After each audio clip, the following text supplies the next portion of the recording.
Hello प्यारे बच्चों, मैं संटू कुमार। तो आप लोग कैसे हैं? जैसा कि पिछला वाला वीडियो में आप सभी लोग क्रिया चैप्टर के प्रकार के बारे में देखे थे, क्रिया किसे कहते हैं और क्रिया के अन्य प्रकार के बारे में भी जाने थे। तो आज क्रिया के एमसीक्यू यानी कि ऑब्जेक्टिव लगाने जा रहे हैं। तो चलिए स्टार्ट करते हैं। सबसे पहला क्वेश्चन देखते हैं। संज्ञा सर्वनाम विशेषण में आना शब्द जोड़ने से कौन सी क्रिया बनती है? तो कौन सी क्रिया बनती है प्यारे बच्चों?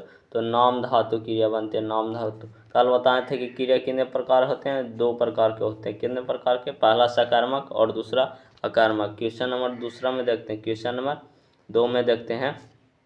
क्वेश्चन नंबर 2 क्या कहता है? जो यहाँ पे रंग थोड़ा चेंज कर लेते हैं।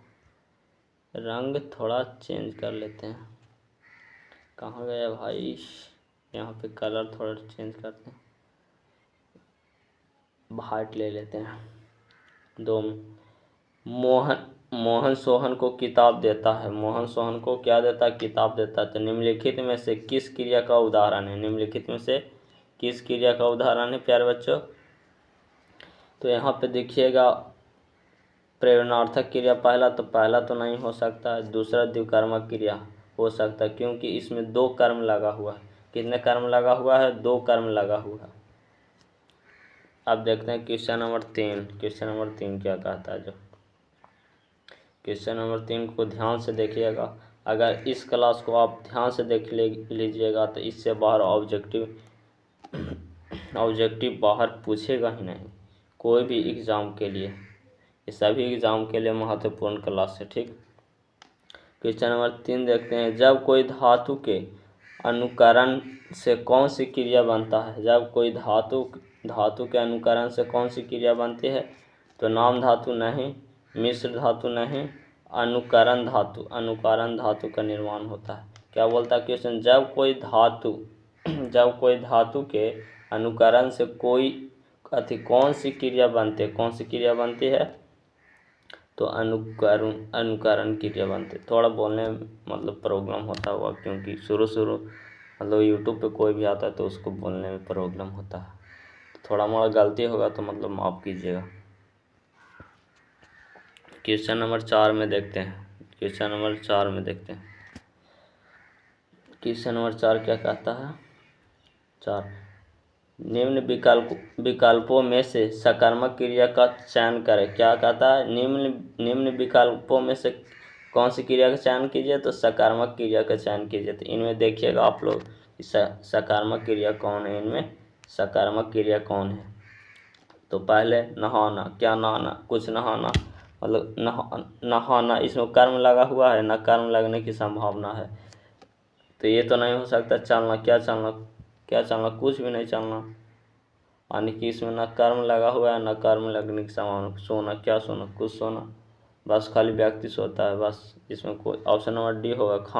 खाना इसमें कर्म लगा हुआ है और कर्म लगने की संभावना भी होता है, क्योंकि खाना का मतलब क्या? कोई पूछेगा आपसे कि खाना खा लिया तो आप तो ज़रूर बताएंगे, मतलब पूछेगा क्या खाया तो आप तो बताएंगे कुछ भी, मतलब कि रसगुल्ला खाएं, मिठाई खाएं, कुछ भी। तो मतलब जहाँ पे मतलब कर्म लगने की संभावना होता है उसे क्या कहते हैं?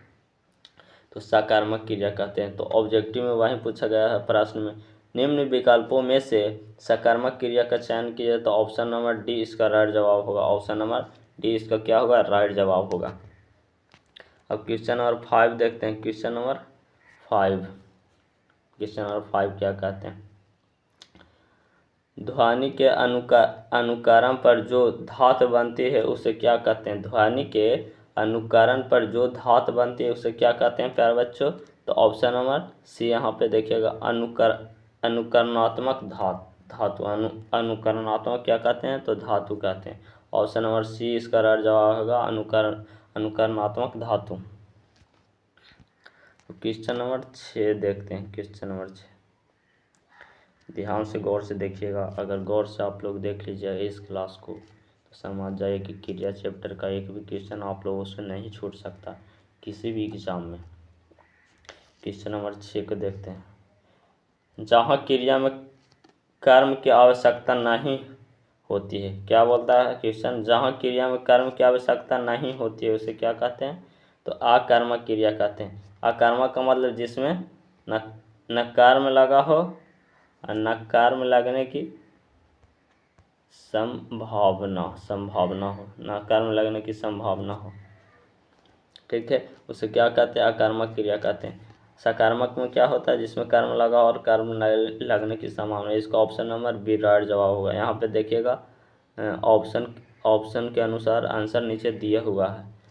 और किसी को है PDF लेना है तो इसका वीडियो के नीचे जो चैट होता है, जैसे कमेंट बॉक्स कहते हैं, उसमें लिंक दिया जाता है। ठीक, वहाँ से आप लोग जैसे क्लिक कीजिए लिंक पे, आप डायरेक्ट PDF पे आ जाइएगा। ठीक, वहाँ से अपना एक का क्वेश्चन एनालिसिस करके उतार लीजिएगा, अच्छा नोट्स बना लीजिएगा ताकि भविष्य में काम दे सके। अब क्वेश्चन नंबर 6 देखते हैं। क्वेश्चन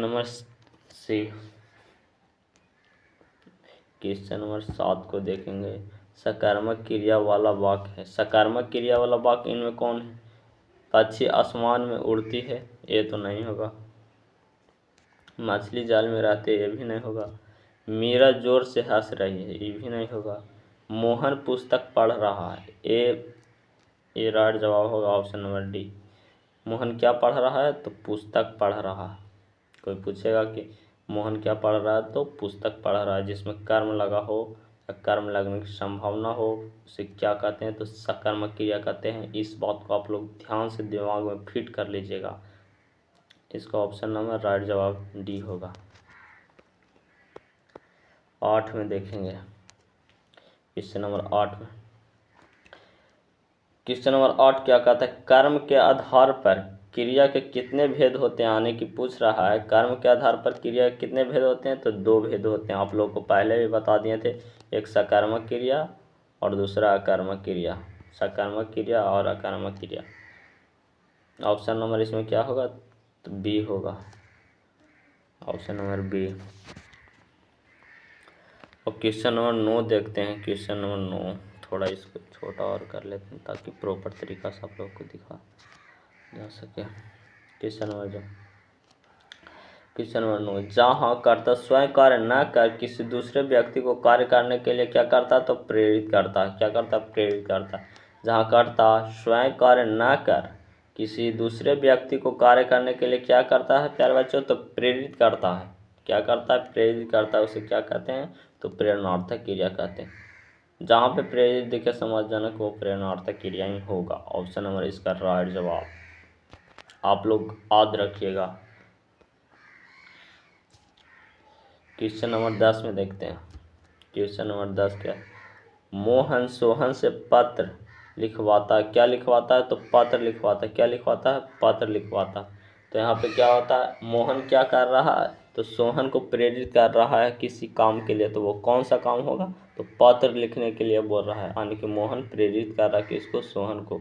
ये मोहन तुम पत्र लिखो। तो एक कौन सा क्रिया होगा? तो प्रेरणार्थक क्रिया होगा।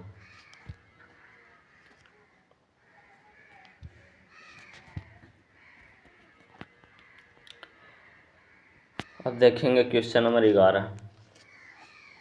क्वेश्चन नंबर 11, कर्म के अनुसार रचना की दृष्टि से क्रिया के भेद। क्या बोल रहा है? कर्म के अनुसार रचना की दृष्टि से क्रिया के भेद। तो क्रिया कितने भेद होते हैं अभी बताएं? 2 होते हैं। पहला सकर्मक और दूसरा अकर्मक। सकर्मक का सा प्लस आ मिलकर क्या होता है? तो क्रिया का निर्माण होता है। ठीक है, मतलब सा प्लस आ। कोई पूछेगा कि क्रिया कितने प्रकार के होते हैं? 2। अब क्वेश्चन नंबर 12 को देखते हैं। ध्यान से देखिएगा। अगर आप एक बार ध्यान से देख लीजिए ना, हाँ, तो मतलब कि क्या होता है ना, एक ही बार मतलब लॉन्ग मेमोरी में सेव हो जाता है जाके। मतलब जितना भी आप लोग ध्यान से मतलब पढ़ाई को ऐसे कीजिए जो मतलब आपको लगे कि मतलब जीवन में एक ही बार हम पढ़ ही रहे हैं। इससे पहले हम इस क्वेश्चन को वर्ड के हम देखबे नहीं किए। इस तरह से पढ़ाई कीजिए। 12, क्रिया धातु के अंत में जो प्रत्यय लगकर क्रिया बनाती है। क्रिया या धातु के अंत में जो प्रत्यय लगकर क्रिया बनाते हैं उसे क्या कहते हैं? तो ऑप्शन नंबर बी देखिए, कृदंत क्रिया कहते हैं। क्रिया धातु के अंत में जो प्रत्यय लगता है उसे क्या कहते हैं? कृदंत क्रिया कहते हैं। थोड़ा हमारा मतलब कि बोलने में कुछ हो रहा होगा, मतलब प्रॉब्लम इशू वगैरह, तो सब माफ़ कीजिएगा। थोड़ा होता है यूट्यूब पर, मतलब पहले पहले आने से, पढ़ाने से कोई कभी एडिटेशन मतलब दूर धीरे धीरे ना होता है जी, डायरेक्ट तो नहीं, मतलब कि बोलने के लिए प्रयास है। ठीक है, पूरा मतलब प्रयास कर रहे हैं बोलने के लिए। क्वेश्चन नंबर 13 क्वेश्चन नंबर 13 देखिए, क्रिया का मूल रूप को क्या कहते हैं, या क्रिया के मूल रूप होता है, क्या होता है। क्वेश्चन में पूछेगा क्रिया का मूल रूप को क्या कहते हैं, या दूसरा टाइप में पूछेगा क्रिया का मूल रूप होता है तो क्या होता है, तो धातु होता है। ऑप्शन नंबर 1 क्या होता है, तो धातु होते हैं। धातु कोई पूछे कि कितने प्रकार के होते हैं, धातु कितने प्रकार के, 2 धातु। पहले मूल धातु, दूसरा बाद में अयौगिक धातु। पहला मूल धातु, दूसरा यौगिक धातु। अब क्वेश्चन नंबर 14 में देखेंगे, क्वेश्चन नंबर 14 क्या कहता है। जो 14 में, धातु के बाद आना प्रत्यय जोड़कर कौन सी क्रिया बनाती है, कौन सी क्रिया बनाती है। और किसी भी धातु के बाद आना प्रत्यय जोड़कर कौन सी क्रिया बनती है, यानी किसी भी धातु में मतलब कि आना प्रत्यय जोड़िएगा तो कौन सी क्रिया बनेगी, तो इसमें प्रथम प्रेरणार्थक क्रिया बने, प्रथम प्रेरणार्थक क्रिया बनता है, प्रथम प्रेरणार्थक क्रिया बनता है। क्वेश्चन नंबर 15 में देखिएगा, क्वेश्चन नंबर 15 में, धातु के बाद बाना प्रत्यय जोड़कर कौन सी क्रिया बनती है। धातु के बाद बाना प्रत्यय जोड़ने से कौन सी क्रिया बनती है, तो द्वितीयक प्रेरणार्थक क्रिया बनती है, द्वितीयक प्रेरणार्थक क्रिया बनती है।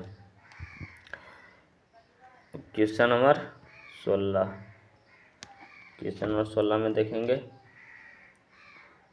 आयुषी पढ़कर सो गई में कौन सी क्रिया है। इसमें आयुषी पढ़कर सो गई, इसमें कौन सी क्रिया है, तो प्रथम प्रेरणार्थक क्रिया तो नहीं हो सकता भैया, द्वितीयक प्रेरणार्थक क्रिया ये भी नहीं हो सकता है, पूर्वकालीन क्रिया हाँ हो सकता है, क्योंकि इसमें जैसे एक क्रिया का मतलब एंड हुआ है फिर उसी के आधार पर एक क्रिया का और स्टार्ट हो गया। जैसे आयुषी पढ़कर सो गई, आयुषी पढ़कर सो गई, पढ़ना भी एक क्रिया, तो वो क्या हुआ, मतलब पढ़ के सो गई, फिर सोना भी एक क्रिया है, लेकिन कौन सी क्रिया है, तो आकर्मक क्रिया।